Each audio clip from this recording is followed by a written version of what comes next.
ಎಷ್ಟು ಫ್ರೆಶ್ ಆದ ಬಂಗುಡೆ ಸಿಕ್ಕಿದೆ ನೋಡಿ ಇವತ್ತು. ಇದಕ್ಕೆ ನಾನೀಗ ತೆಂಗಿನಕಾಯಿಯನ್ನು ಹುರಿದು ಒಂದು ಸಾರು ಮಾಡ್ತೇವೆ ನಾವಿಲ್ಲಿ. ರಸ ಅಂತ ಹೇಳ್ತೇವೆ ಇದಕ್ಕೆ. ಬಂಗುಡೆಕಾಯಿಯ ಸಾರು ಇವತ್ತಿನ ರೆಸಿಪಿ. ನಮಸ್ತೆ ಫ್ರೆಂಡ್ಸ್, ಗುಡ್ ಫುಡ್ ಲ್ಯಾಂಡ್ ಚಾನಲಿಗೆ ನಿಮಗೆಲ್ರಿಗೂ ಸ್ವಾಗತ. ಹಾಗಾದರೆ ಇದಕ್ಕೆ ಏನೇನು ಬೇಕು ನೋಡುವ. 1-2 ಚಮಚ ತೆಂಗಿನ ಎಣ್ಣೆಯನ್ನು ನಾನೀಗ ಒಂದು ಪ್ಯಾನಿಗೆ ಹಾಕ್ತಾ ಇದ್ದೇನೆ ನೋಡಿ. ಅದಕ್ಕೊಂದು 10 ಬೆಳ್ಳುಳ್ಳಿ, ಸಿಪ್ಪೆ ತೆಗೆದ ಬೆಳ್ಳುಳ್ಳಿ, ಮತ್ತೊಂದು ಸಣ್ಣ ತುಂಡು 1 ಇಂಚಿನಷ್ಟು ಶುಂಠಿಯನ್ನು ಕಟ್ ಮಾಡಿ ಈಗ ಒಂದು ಸ್ವಲ್ಪ ಹೊತ್ತು ಹುರಿತೇನೆ ಅಷ್ಟೇ. ಯಾಕಂದರೆ ಬೇರೆ ಎಲ್ಲ ಸಾಮಗ್ರಿ ಹಾಕ್ಲಿಕ್ಕೆ ಉಂಟು. ಇದಕ್ಕೆ ಮೆಲ್ಲ ಉರಿಯಲ್ಲಿ ಇಟ್ಟಿದ್ದೇನೆ ನಾನು ಗ್ಯಾಸ್. ಇದು ನೋಡಿ 1 ಟೇಬಲ್ ಸ್ಪೂನ್ನಷ್ಟು ಕಾಶ್ಮೀರಿ ರೆಡ್ ಚಿಲ್ಲಿ ಮತ್ತು 1 ಟೇಬಲ್ ಸ್ಪೂನ್ ಕೆಂಪು ಮೆಣಸಿನ ಪುಡಿ ಅದನ್ನು ಹಾಕಿದ್ದೇನೆ. ಕಲ್ಲರಿಗೆ ಮತ್ತು ಖಾರಕ್ಕೆ ಬೇಕಾಗಿ ನೋಡಿ. ಸ್ವಲ್ಪ ಕರಿಬೇವು ಹಾಕಿದ್ದೇನೆ, 1-2 ಎಸಳು. 1 ಕಪ್ಪಿನಷ್ಟು ತೆಂಗಿನ ತುರಿ ಫ್ರೆಶ್. ಇದನ್ನೆಲ್ಲ ಹಾಕಿ ತೆಂಗಿನ ತುರಿಯ ಸ್ವಲ್ಪ ಹಸಿ ವಾಸನೆ ಹೋಗುವವರೆಗೆ ಹುರಿದರೆ ಸಾಕು. ಜಾಸ್ತಿ ಹುರಿಬೇಕಂತೇನಿಲ್ಲ. ಎಲ್ಲ ಸಾಮಗ್ರಿಗಳನ್ನು ಸ್ವಲ್ಪ ಸ್ವಲ್ಪ ಹೊತ್ತು ಹುರಿದ್ರೆ ಸಾಕಾಗ್ತದೆ. ಬೇರೆ ಏನು ಹೆಚ್ಚು ಸಾಮಗ್ರಿ ಇಲ್ಲ ಇದಕ್ಕೆ. ಇನ್ನೊಂದು ಕೊತ್ತಂಬರಿ ಹುಡಿ ಒಂದು ಹಾಕಿದರೆ ಇಷ್ಟೇ ಸಾಮಾನು ಇದಕ್ಕೆ. 1.5 ಟೇಬಲ್ ಸ್ಪೂನ್ನಷ್ಟು ನಾನು ಕೊತ್ತಂಬರಿ ಹುಡಿ ಹಾಕ್ತೇನೆ ನೋಡಿ. ಇದನ್ನು ಅಷ್ಟೇ 1 ಗಳಿಗೆ ಹುರಿದ್ರಾಯಿತು ನೋಡಿ. ಈ ರೀತಿ ಹುರಿದು ಇದನ್ನು ಗ್ಯಾಸ್ ಆಫ್ ಮಾಡಿ ತಣ್ಣಗಾಗಲಿಕ್ಕೆ ಇಡುವ. ನಂತರ ಮಿಕ್ಸಿ ಅಥವಾ ಗ್ರೈಂಡರಲ್ಲಿ ಹಾಕಿ ರುಬ್ಬಬೇಕು ನಾವು ನುಣ್ಣಗಿದ್ದನ್ನು. ನಾನು 1 kg ತೆಗೆದುಕೊಂಡಿದ್ದೇನೆ ಬಂಗುಡೆ. ಆದರೆ ಈಗ ನಾನು 3 ಮೀನು ಮಾತ್ರ ಸಾರಿಗೆ ಹಾಕ್ತಾ ಇದ್ದೇನೆ ನೋಡಿ. ಒಳ್ಳೆ ಫ್ರೆಶ್ ಆದ ಬಂಗುಡೆ ಇದು. ಇದನ್ನು ನಾನೀಗ ತಣ್ಣಗಾಗಿದೆ ಮಿಕ್ಸಿಗೆ ಹಾಕ್ತಾ ಇದ್ದೇನೆ ನೋಡಿ.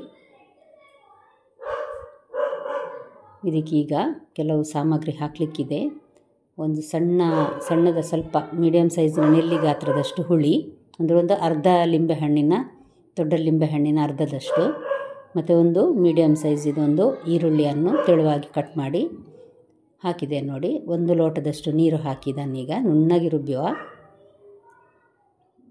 ಇದು ನೋಡಿ, ನಾನು ಮಣ್ಣಿನ ಇದು ಪಾತ್ರೆ ತೆಗೆದುಕೊಂಡಿದ್ದೇನೆ. ಇದಕ್ಕೊಂದು 2 ಚಮಚ ಎಣ್ಣೆ, ಒಂದು ಅರ್ಧ ಚಮಚ ಸಾಸಿವೆ ಚಟಪಟ ಅಂದಾಗ 1 ಚಮಚದಷ್ಟು ಮೆಂತೆಕಾಳು ಹಾಕಿ 1 ಗಳಿಗೆ ಇದನ್ನು ಹುರಿಯುವ. ಮೆಂತೆಕಾಳು ಫ್ರೈ ಆದ ಕೂಡಲೇ 1 ಸಣ್ಣ ಈರುಳ್ಳಿಯನ್ನು ತೆಳುವಾಗಿ ಕತ್ತರಿಸಿ ಇದಕ್ಕೆ ಹಾಕಬೇಕು. ತೆಳುವಾಗಿ ಕತ್ತರಿಸಿ ಹಾಕಿ ಸ್ವಲ್ಪ ಬಣ್ಣ ಬದಲಾಗುವವರೆಗೆ ಹುರಿದ್ರೆ ಸಾಕಿದನ್ನು. ಜಾಸ್ತಿ ಹುರಿಯುವುದು ಬೇಡ, ಕಪ್ಪಾಗುವುದೆಲ್ಲ ಬೇಡ. ಇದು ಸ್ವಲ್ಪ ಬಣ್ಣ ಬದಲಾಗುವವರೆಗೆ ಹುರಿದ್ರೆ ಸಾಕು. ಸ್ವಲ್ಪ ಕರಿಬೇವು ಹಾಕುವ, ಪರಿಮಳ ಆಗ್ತದೆ ಅದಕ್ಕೋಸ್ಕರ. ಇದನ್ನು ಅಷ್ಟೇ ನೋಡಿ 1 ಗಳಿಗೆ ಚಟಪಟ ಅಂತದೆ ನೋಡಿ ಕರಿಬೇವು, ಆವಾಗ ಸಾಕು. ಮತ್ತು ಈಗ 1 ದೊಡ್ಡ ಟೊಮೆಟೊ ನಾನು ತಣ್ಣಗೆ ಕಟ್ ಮಾಡಿ ಹಾಕಿದ್ದೇನೆ ಇದಕ್ಕೆ ನೋಡಿ. ತೆಳುವಾಗಿ ಕಟ್ ಮಾಡಿದ್ದೇನೆ.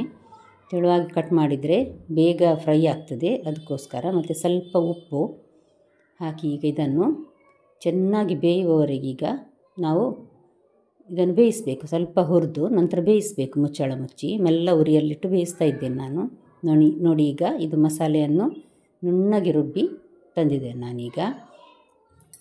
ಗ್ರೈಂಡರಲ್ಲಿ ಹಾಕಿದರೆ ಇನ್ನಷ್ಟು ನುಣ್ಣಗೆ ರುಬ್ಬಿ ಬರ್ತದೆ ಅದರಲ್ಲಿ.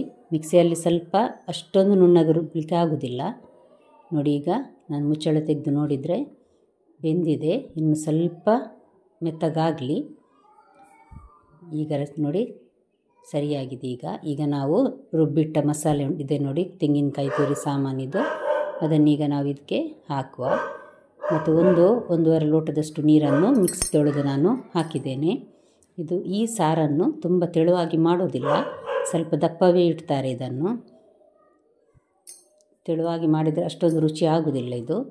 ಮತ್ತು ರುಚಿಗೆ ತಕ್ಕಷ್ಟು ಉಪ್ಪನ್ನು ನೋಡಿ ಹಾಕಬೇಕು.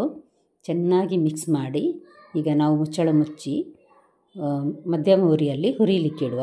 ಮಸಾಲೆ ಚೆನ್ನಾಗಿ ಬಿಸಿಯಾಗಬೇಕು, ಹಾಗಿದ್ದರೆ ಮಾತ್ರ ಅದು ರುಚಿಯಾಗ್ತದೆ ನಮಗೆ. ಮೀನು ಹಾಕಿದ ಮೇಲೆ ಜಾಸ್ತಿ ಕುದಿಸುವ ಅಗತ್ಯ ಇಲ್ಲ ನೋಡಿ. ಇಲ್ಲಿ ಚೆನ್ನಾಗಿ ಕುದೀತಾ ಇದೆ ನೋಡಿ. ಚೆನ್ನಾಗಿ ಕುದ್ದ ಕೂಡಲೇ ಪಕ್ಕದಲ್ಲೆಲ್ಲ ಸೈಡಲ್ಲಿ ಸ್ವಲ್ಪ ಮಸಾಲೆಯ ಮೇಲ್ಗಡೆ ಎಣ್ಣೆ ಬಿಡ್ತದೆ ನೋಡಿ. ಸೈಡಲ್ಲಿ ಕಾಣ್ತದೆ ನೋಡಿ, ದಪ್ಪ ದಪ್ಪಾಗಿದ್ದು ನೋಡಿ ಹೇಗೆ ಕಾಣ್ತದೆ ನೋಡಿ. ಹೀಗಿದ್ದರೆ ಮಸಾಲೆ ಚೆನ್ನಾಗಿ ಕುದ್ದಿದೆ ಅಂತ ಅರ್ಥ. ಈಗ ನಾನು ಕಟ್ ಮಾಡಿಟ್ಟ ಬಂಗುಡೆ ಫಿಶನ್ನು ಹಾಕ್ತಾ ಇದ್ದೇನೆ ನೋಡಿ. ಒಂದು ಬಂಗುಡೆ ಫಿಶನ್ನು ನಾನು 3 ತುಂಡು ಮಾಡಿದ್ದೇನೆ. ತಲೆ ಭಾಗ ಹಾಕಲಿಲ್ಲ ನಾನು, ಬಾಲ ಮತ್ತು ನಡುವಿನ ಭಾಗವನ್ನು ಹಾಕ್ತಾ ಇದ್ದೇನೆ. ಇದನ್ನು ಹಾಕಿ ಮೆಲ್ಲ ಉರಿಯಲ್ಲಿ ಒಂದು 4ರಿಂದ 5 ನಿಮಿಷ ಕುದಿಸಿದರೆ ಸಾಕು. ಅಷ್ಟು ಸಹ ಬೇಕಾಗಿಲ್ಲ, ಯಾಕಂದರೆ ಪಕ್ಕ ಬೇಯ್ತದೆ ಮೀನು. ಇನ್ನೇನು ಹಾಕುವ ಅಗತ್ಯ ಇಲ್ಲ. ಬಂಗುಡೆ ಫಿಶ್ ಕರಿ ರೆಡಿ ಆಯಿತು ನೋಡಿ. ಚೆನ್ನಾಗಿ ಬೆಂದಿದೆ ನೋಡಿ. ಈಗ ನೋಡಿ, ತುಂಬ ಹೊತ್ತು ಬೆಂದರೆ ಸಹ ಅದು ಮೀನು ಪುಡಿ ಆಗ್ತದೆ.